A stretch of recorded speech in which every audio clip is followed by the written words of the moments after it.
அதில் நிறைய மெமரிஸ் இருக்கு எனக்கு. எல்லாமே ஒரு சர்ப்ரைஸ் பேக்கேஜ் தான். நான் வந்து சென்னை வந்ததுக்கு அப்புறம் செட்டு பார்த்தோன்னே நான் எல்லாம் வந்து ஹிந்தி சீரியல்ல அந்த மாதிரி செட் எல்லாம் பார்த்துருக்கோம். இவ்வளோ பெரிய செட் எல்லாம் போட்டு பண்ணுவாங்களா? அவ்வளோ ஹியூஜ் செட், லைட்டிங், அவ்வளோ பெரிய வெல் டெக்னிக்கல் க்ரூ.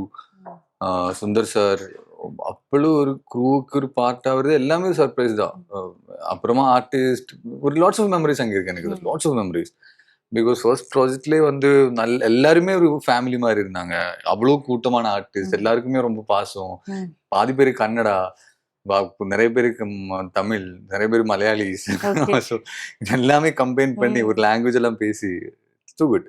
ஓகே. அதுல நிறைய சீரியல் ஆக்டர்ஸ் கூட வந்து ஒர்க் பண்ணியிருந்தாங்க தமிழ்ல இருந்து. குறிப்பா சொன்னா விஜயகுமார் சார். ஆமா. அவரை பத்தி சொல்லுங்க. உங்களுக்கு அவருக்கு பாண்டிங் நான் அப்பவே வந்து நீங்க அவரை பத்தி நிறைய விஷயங்கள் பேசுறீங்கல்ல. ஆமா. ஏன்னா நிறைய பேர் சொல்லுவாங்க இது விஜயகுமார் சாரோட உண்மையான பையனா, அருண் விஜய்ன்ற மாதிரி என்ன சொல்லுவாங்க, இந்த தாடி வச்சிருந்தாங்க அப்ப. அவரு எனக்கு அது ஒரு பெரிய சர்ப்ரைஸ் தான். அவர் ஃபர்ஸ்ட் ஷோட்டுக்கு என்ன கூப்பிடும்போது அப்பா கூட எனக்கு தெரியல விஜயகுமார் சார் அப்பான்னு. அப்பா கூட சீன் கார்ல வர சீன் தான் சொன்னேன். சரி நான் போய் உட்கார்ந்து, நான் தான் ஃபர்ஸ்ட் போய் உட்கார்ந்தேன். அப்ப வருவாரு, நான் கேட்கறதுல அவங்க சொல்ல முடியும், யாருக்கு கேட்கணும் எல்லாம். வந்து உட்காந்து விஜயகுமார் சார் வந்து உட்காந்துட்டா, இவரா இவரு சூர்யா சாரோட அப்பால நடிச்சிட்டு இருக்கானே, இவரு என்னடாப்பா.